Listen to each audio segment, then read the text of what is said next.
Hey AP Chemistry, I wanted to provide a brief video on using the reaction quotient and eventually calculating equilibrium concentrations using ice tables and the equilibrium constant.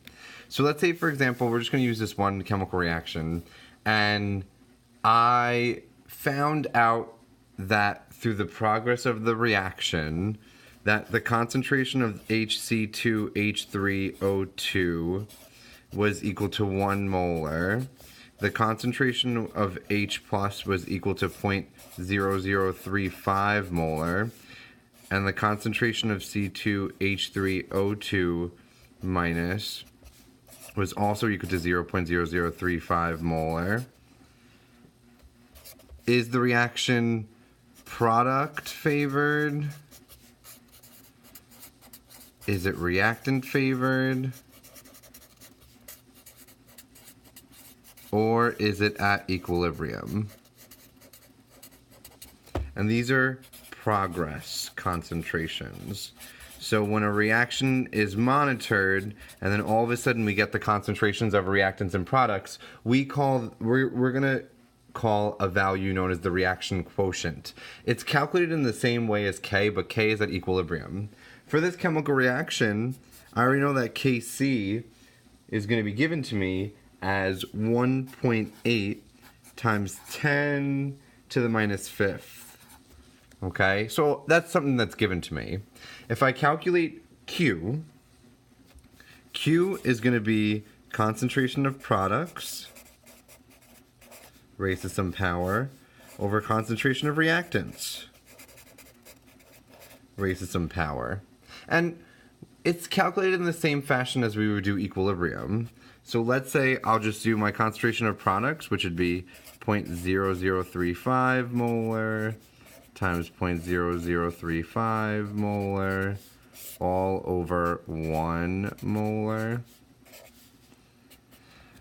If I calculate this expression, this is going to be equal to my Q value, 0.0035, and I'm just going to multiply these two together, times 0.0035, and then divide by 1, I get 1.22 times 10 to the minus fifth.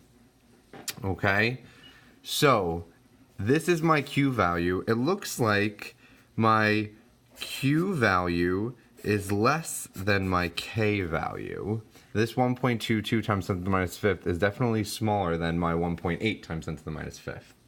If my Q value is less than my K, that means that my reaction is shifting towards the products.